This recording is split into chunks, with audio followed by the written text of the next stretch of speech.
नमस्कार, स्वागत है आपका आपके अपने चैनल उज्जवल जीके में और मैं हूं सीमा तेजस।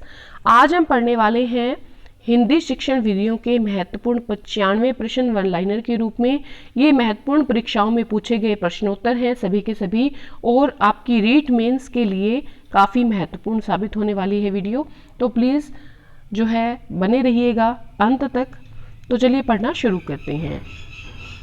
विभक्त इकाई में मूल्यांकन की मुख्य विशेषता क्या है? तो विभक्त इकाई में मूल्यांकन की विशेषता है प्रत्येक इकाई के पश्चात मूल्यांकन। अविभक्त इकाई में कक्षा में वर्तनी शिक्षण हेतु सर्वाधिक उपयोगी विधि कौन सी है?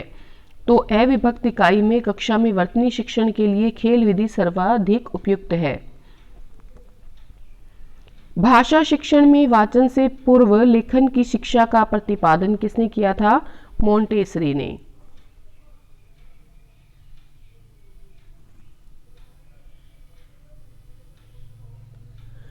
खेलों द्वारा प्रमुख रूप से भाषा के जिस पक्ष का शिक्षण किया जा सकता है वह है मौखिक भाषा।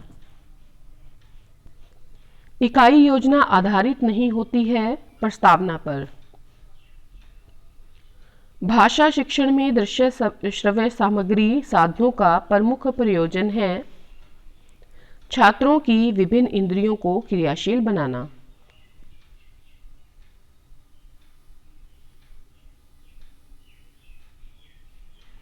निदानात्मक परीक्षण का मुख्य उद्देश्य है छात्र की कमजोरियों का पता लगाना। उपचारात्मक शिक्षण की प्रक्रिया कब तक चलती रहनी चाहिए? जब तक छात्रों का पिछड़ापन दूर ना हो। हिंदी में मूल्यांकन का प्रयोजन है अगली कक्षा में कर्मोन्नत करना।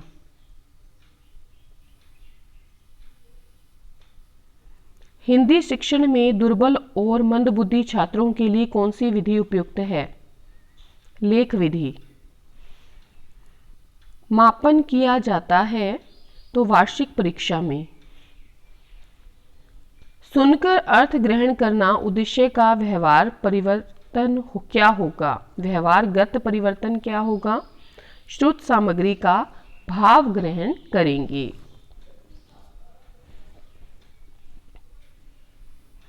नेक्स्ट है नाटक शिक्षण की उपयुक्त विधि है कक्षा अभिनय विधि। उच्च प्राथमिक स्तर पर कविता शिक्षण की उपयुक्त विधि है व्याख्या प्रणाली। कहानी शिक्षण का प्रमुख उद्देश्य होता है बालकों का मनोरंजन करना।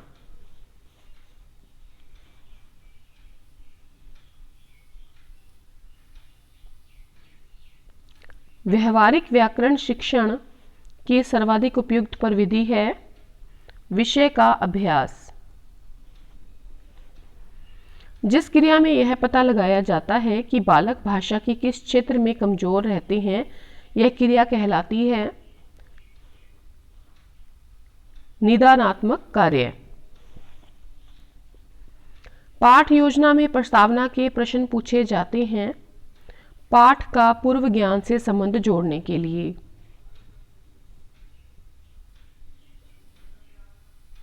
सभी के सभी प्रश्न किसी न किसी परीक्षा में पूछे गए हैं। हिंदी शिक्षक में कौन से विशिष्ट गुण की अपेक्षा की जाती है? कुशल अभिव्यक्ति की। पाठ योजना में निहित प्रस्तावना सोपान किस शिक्षण सूत्र पर आधारित है? ज्ञात से अज्ञात की ओर। मानक भाषा के लिए अनिवार्य शर्त है व्याकरण सम्मत होना, वृहत समाज द्वारा उपयोग करना, शिक्षित वर्ग की प्रिय भाषा होना। राष्ट्रभाषा से तात्पर्य नहीं है सरकारी कार्यों की भाषा।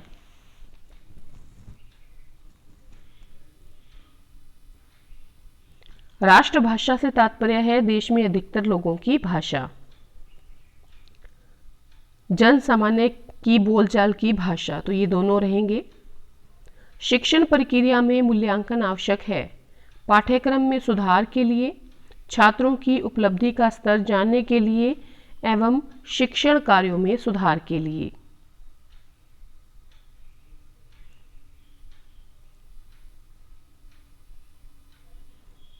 मूल्यांकन से अभिप्राय है निरंतर चलने वाली प्रक्रिया, वांछित व्यवहारगत परिवर्तनों की जानकारी, उद्देश्यों की पूर्ति का सीमांकन।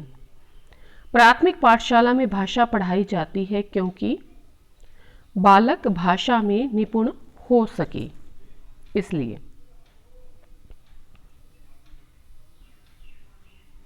मातृभाषा को शिक्षा का केंद्र बिंदु माना जाता है क्योंकि यह संपूर्ण पाठ्यक्रम के केंद्र में रहती है।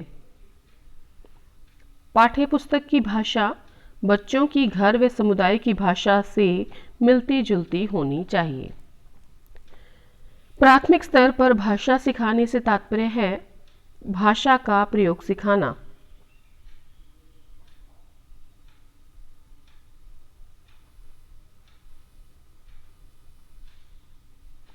प्राथमिक स्तर पर हिंदी भाषा शिक्षण के लिए सबसे अधिक महत्वपूर्ण है भाषा प्रयोग के अवसर।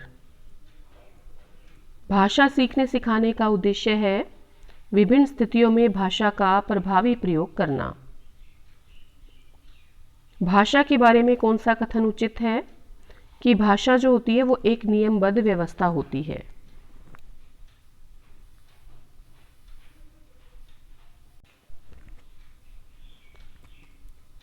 भाषा अर्जन में महत्वपूर्ण है भाषा के विभिन्न रूपों का प्रयोग। कौन सा भाषा शिक्षण का उद्देश्य है? निजी अनुभवों के आधार पर भाषा का सृजनशील प्रयोग करना।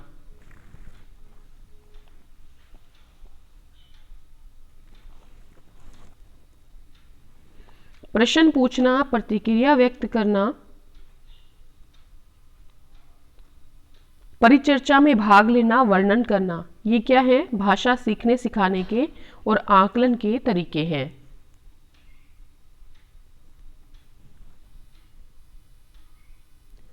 एक से अधिक भाषाओं का प्रयोग संज्ञानात्मक विकास में सहायक है। प्राथमिक स्तर पर भाषा की पाठ्यपुस्तकों में किस तरह की रचनाओं को स्थान दिया जाना चाहिए? ऐसी रचनाएं जो बच्चों के परिवेश से जुड़ी हों और जिनमें भाषा की अलग छटाएं हों।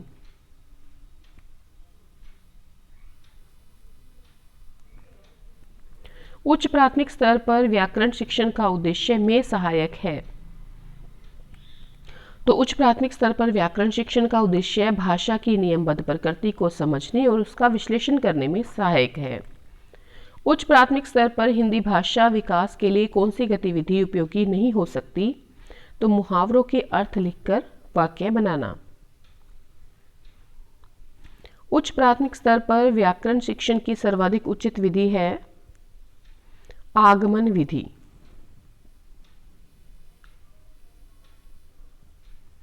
बच्चों का भाषाई विकास सर्वाधिक रूप से निर्भर करता है समृद्ध भाषा परिवेश पर। उच्च प्राथमिक स्तर पर यह जरूरी है कि बच्चे समाचार पत्र में छपी किसी खबर, लेख या कही गई बात का निहित अर्थ समझ सके। नाटक, सिनेमा, परिचर्चा, वाद विवाद आदि बच्चों की वह स्वाभाविक एवं प्रतिक्रिया व्यक्त करने की क्षमता का विकास करने में मदद करते हैं। तो देखिए, नाटक, सिनेमा, परिचर्चा, वाद विवाद आदि बच्चों की स्वतंत्र व स्वाभाविक और मौखिक एवं लिखित प्रतिक्रिया व्यक्त करने की क्षमता का विकास करने में मदद करते हैं।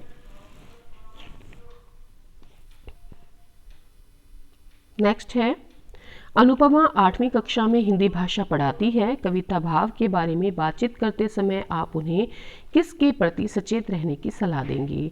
तो कविता का एक निश्चित भाव अर्थ नहीं हो सकता, इस बात की सलाह अनुपमा को देंगे। हिंदी भाषा का आकलन करते समय पोर्टफोलियो के बारे में यह बताया है कि क्रमशः उनकी प्रगति किस प्रकार हो रही है।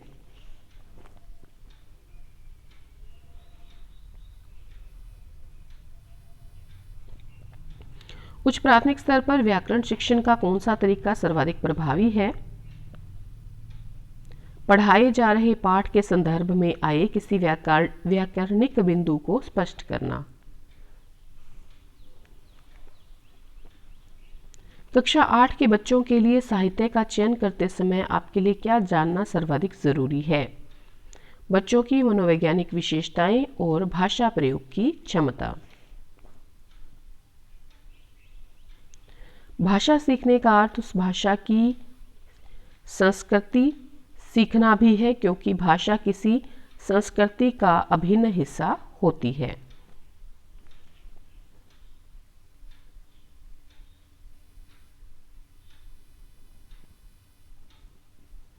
हमारे अनुभवों को आकार देने में भाषा की महत्वपूर्ण भूमिका होती है। इसका शैक्षिक निहितार्थ यह है कि कक्षा में बच्चों को विविध संदर्भों में अनुभव कराने में विभिन्न अनुभवों में स्वयं को जोड़ने के अवसर दिए जाएं।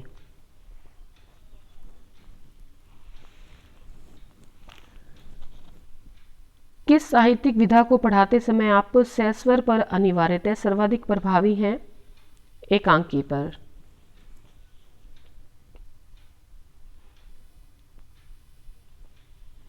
उच्च प्राथमिक स्तर पर भाषा सीखने सिखाने की प्रक्रिया में परिवार, पड़ोस, विद्यालय के साथ साथ अत्यंत महत्वपूर्ण भूमिका निभाती है संचार माध्यम। मुहावरे, लोकोक्तियों का प्रयोग भाषिक अभिव्यक्ति को प्रभावी बनाता है। उच्च प्राथमिक स्तर पर अपनाई जाने वाली भाषा शिक्षण युक्तियों में आप किसे सबसे कम महत्व देंगे? अधूरी कहानी को पूरी कर सुनाना और लिखना।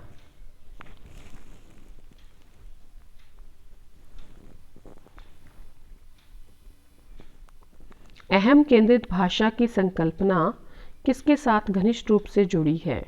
पियाजे के साथ। पढ़ना के बारे में कौन सा कथन उचित नहीं है? सक्षम पाठक प्रत्येक शब्द पर ध्यान देते हैं। पढ़ना के बारे में कौन सा कथन उचित है? कि अक्षर की विशेष आकृति और उसकी एक खास ध्वनि होती है। पठन सामग्री का बच्चों की समझ और पूर्व ज्ञान से संबंध होना चाहिए। पढ़ना उद्देश्यपूर्ण एवं चुनौतीपूर्ण हो। तो ये सभी जो हैं ये पढ़ना के संबंध में उचित कथन है। वाइगोत्स्की के अनुसार भाषा सीखने शब्दों को अर्थ देने में की भूमिका को नकारा नहीं जा सकता। तो वाइगोत्स्की के अनुसार भाषा सीखने शब्दों के अर्थ देने में सामाजिक अंतःक्रिया की भूमिका को नकारा नहीं जा सकता। एक भाषा शिक्षक के रूप में पाठ पढ़ने के उपरांत आप किस प्रकार के प्रश्न को सर्वाधिक महत्व देंगे? तो गांधी जी के जीवन व्यक्तित्व की किन विशेषताओं ने आपको प्रभावित किया और क्यों? ठीक है, तो एक भाषा शिक्षक के रूप में इस प्रकार के प्रश्न सर्वाधिक महत्वपूर्ण होंगे। भाषा सीखना और भाषा के बारे में सीखना दो भिन्न संकल्पनाएं हैं। बच्चों की भाषा प्रयोग संबंधी त्रुटियों पर अधिक कठोर प्रतिक्रिया अगर व्यक्त करेंगे तो बच्चों की भाषिक अभिव्यक्ति अवरुद्ध हो सकती है। नेक्स्ट है, भाषा की कक्षा में विभिन्न संचार माध्यमों जिसमें मुद्रित और अमुद्रित का प्रयोग समावेशी कक्षा की आवश्यकताओं को पूरा करने में सहयोग देता है। बच्चों को समृद्ध भाषिक परिवेश उपलब्ध कराने में कौन सहजता से योगदान दे सकता है? स्वयं शिक्षक की भाषा प्रयोग।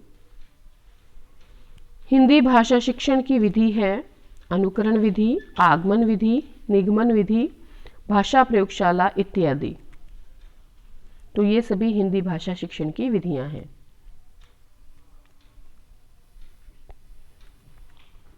गृह कार्य का मुख्य उद्देश्य है पढ़ाए गए पाठ को दोहराने के लिए अवसर देना। प्रश्नात्मक आकलन का सबसे सही तरीका क्या है? कहानी पढ़कर प्रश्न बनाओ। अर्चना अपनी कक्षा में प्रसंग अनुसार सिनेमा एफएम की चर्चा करती है। इसका प्रमुख कारण क्या है? इसका प्रमुख कारण है कि सिनेमा एफएम बच्चों के अनुभव संसार का महत्वपूर्ण हिस्सा है। भाषा शिक्षण की किस विधि में लक्ष्य भाषा सिखाते समय मातृभाषा का प्रयोग नहीं किया? जाता प्रत्यक्ष विधि में। भाषा शिक्षण के उपागम हैं पाठ संसर्ग उपागम, रचना शिक्षण उपागम।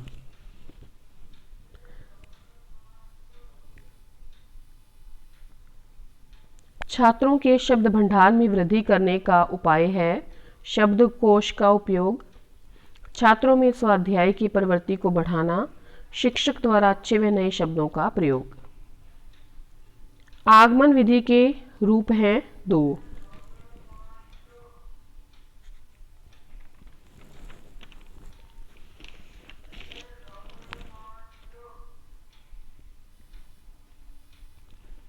शिक्षण कौशल का उपयोग किया जाता है कक्षा के अंदर और कक्षा के बाहर।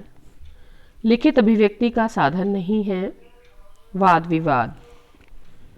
लिखित अभिव्यक्ति का साधन है पत्र लेखन, नाट्य लेखन और निबंध लेखन।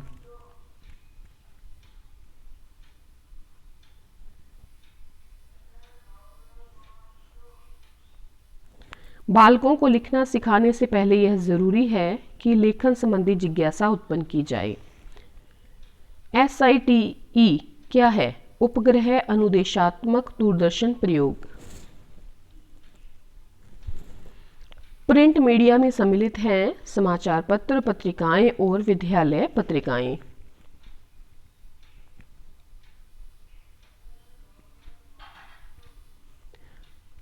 प्रिंट मीडिया में पाठ्य पुस्तक सम्मिलित नहीं है। वस्तुनिष्ठ प्रश्नों की उपयोगिता का प्रमुख कारण है निष्पक्ष मूल्यांकन। नेक्स्ट है विचारों की अच्छी अभिव्यक्ति किस प्रकार के प्रश्नों में हो सकती है? निबंधात्मक प्रश्नों में। किसने मूल्यांकन प्रक्रिया को त्रिमुखी बताकर त्रिकोण के रूप में प्रस्तुत किया? ब्लूम ने। उपचारात्मक शिक्षण द्वारा छात्रों की कमजोरियों का निदान कर उसे दूर करने हेतु शिक्षण करते हैं। उच्चारण सुधारने का कार्य किन कक्षाओं में करना चाहिए? तो प्रारंभिक कक्षाओं में।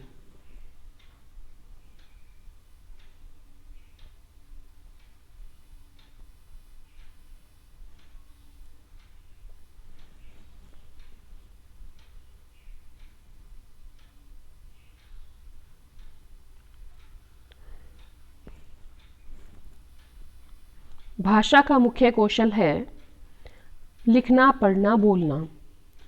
योजना शिक्षण विधि के प्रवर्तक हैं WH किलपैट्रिक।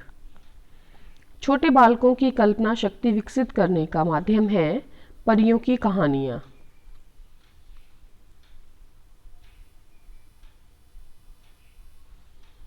भाषा शिक्षण के सिद्धांत हैं प्रेरणा का सिद्धांत, क्रिया द्वारा सीखने का सिद्धांत और जीवन से जोड़ने का सिद्धांत। भाषाई कौशलों जैसे कि सुनना, बोलना, पढ़ना, लिखना का विकास किस कक्षा तक पूर्ण हो जाना चाहिए? कक्षा 5 तक।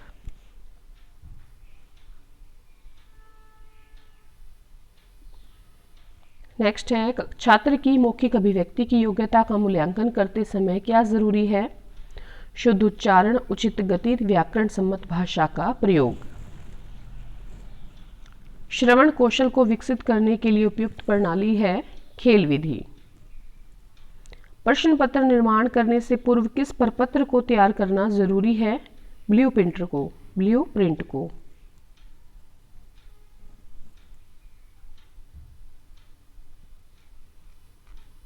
नेक्स्ट है श्रव्य दृश्य सामग्री नहीं है छायाचित्र। मौखिक अभिव्यक्ति कौशल का विकास करने का सशक्त माध्यम है वाद विवाद। मूल्यांकन का आवश्यक गुण है वस्तुनिष्ठता, विश्वसनीयता, वैधता।